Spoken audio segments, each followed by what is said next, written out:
अब की बार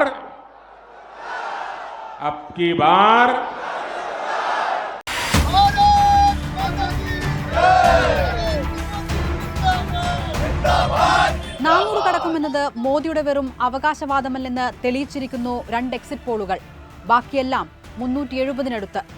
2019 ഒപ്പമോ അതിനേക്കാൾ മികച്ചതോ ആയ വിജയം BJP സഖ്യത്തിന് പ്രവചിക്കുന്നു എല്ലാവരും.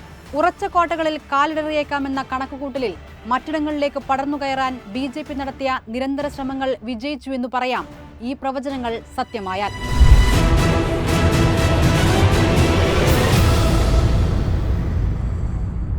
തുടർച്ചയായി 3ാം തവണ പ്രധാനമന്ത്രിയാകുക എന്ന ചരിത്രത്തിനരികെയാണ് നരേന്ദ്രമോദി. ഇതിനു മുൻപ് ജവഹർലാൽ നെഹ്റുവിന് മാത്രം സ്വന്തമായിരുന്നു നേട്ടം. ആ കുതിപ്പിലേക്ക് ഇത്തവണ നിർണായകം ദക്ഷിണേന്ത്യയും ഒഡീഷയും ബംഗാളും. രാജസ്ഥാൻ, ബീഹാർ തുടങ്ങി കഴിഞ്ഞ തവണ വലിയ മുന്നേറ്റമുണ്ടാക്കിയ സംസ്ഥാനങ്ങളിൽ BJPക്ക് ഇത്തവണ സീറ്റ് കുറയും. ആ നഷ്ടം ഇത്തരം സംസ്ഥാനങ്ങളിൽ നിന്ന് കുറയ്ക്കാനാകുമെന്നാണ് പ്രവചനം. ബംഗാളിൽ തൃണമൂലിനെ പിന്തള്ളി BJP ഏറ്റവും വലിയ ഒറ്റകക്ഷിയാകുമെന്ന് ഭൂരിപക്ഷം സർവേകളും പ്രവചിക്കുന്നു. പരമാവധി സീറ്റ് BJPക്ക് നൽകുന്നത് India today Axis my India survey. 42-ൽ 26 മുതൽ 31 വരെ.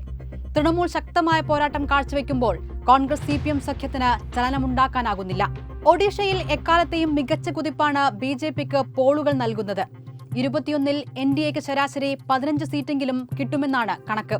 ഏറ്റവും കൂടിയ പ്രവചനം ഇന്ത്യ ടുഡേയുടേത്.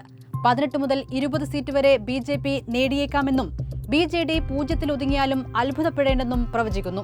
കർണാടകയ്ക്കപ്പുറം പ്രതീക്ഷയില്ലാതിരുന്ന ദക്ഷിണേന്ത്യയിൽ NDAയുടെ ഗംഭീര മുന്നേറ്റം പ്രവചിക്കുന്നു സർവേകൾ.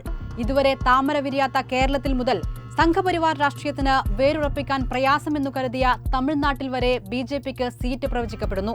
കേരളത്തിൽ 3 വരെ, തമിഴ്നാട്ടിൽ 3 മുതൽ 10 വരെ. തെലുങ്കുനാടുകളിലാണ് അപ്രതീക്ഷിത മുന്നേറ്റം. തെലങ്കാനയിൽ BRS തകർന്നടിയുമ്പോൾ നേട്ടം BJPക്കെന്നാണ് സൂചന. 17-ൽ 12 വരെ സീറ്റ്. കഴിഞ്ഞ തവണ വെറും 4 സീറ്റായിരുന്നു.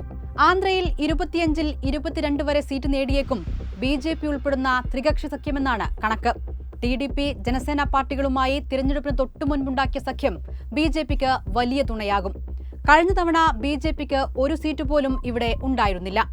28 സീറ്റുകളുള്ള കർണാടകയിൽ 2019-നേക്കാൾ പിന്നോട്ടു പോകുമെങ്കിലും നിയമസഭാ തിരഞ്ഞെടുപ്പിന് ശേഷം വലിയ തിരിച്ചുവരവാണ് പ്രവചിക്കുന്നത്.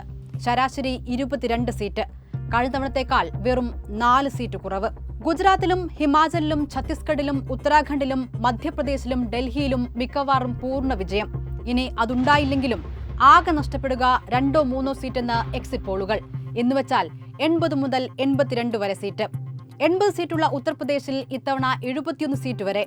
6 പാർട്ടികൾ പോരടിക്കുന്ന മഹാരാഷ്ട്രയിലും 2019-ന് സമാനമായി BJP ഒന്നാമതെത്തുമെന്നാണ് സൂചന. 20-ന് മുകളിൽ സീറ്റുകൾ. ഇങ്ങനെയാണ് ഇത്തവണ മോദി അംഗം ജയിക്കുകയത്രേ. പ്രവചനങ്ങൾക്ക് ജൂൺ 4 വരെയേ ആയുസുള്ളൂ. എങ്കിലും ബഹുഭൂരിപക്ഷം സർവേകളും ഏതാണ്ട് ഒരേ കാര്യം പറയുമ്പോൾ ദക്ഷിണേന്ത്യ കേന്ദ്രീകരിച്ച് മോദിയും അമിത്ഷായും നടത്തിയ പ്രചാരണം, ബംഗാളിൽ മമതയെ വീഴ്ത്താൻ CAA അടക്കം പുറത്തെടുത്ത രാഷ്ട്രീയ തന്ത്രം, നവീൻ പട്നായിക്കിനെ തന്നെ നേരിട്ടാക്രമിച്ച് ഒഡീഷയിലുണ്ടാക്കിയ ചലനം, ഇതെല്ലാം ഫലം കണ്ടു എന്ന് വേണം കരുതാൻ. ഒപ്പം രാഹുലിന്റെ അസ്ത്രങ്ങളെല്ലാം ഉന്നം തെറ്റിയെന്നും.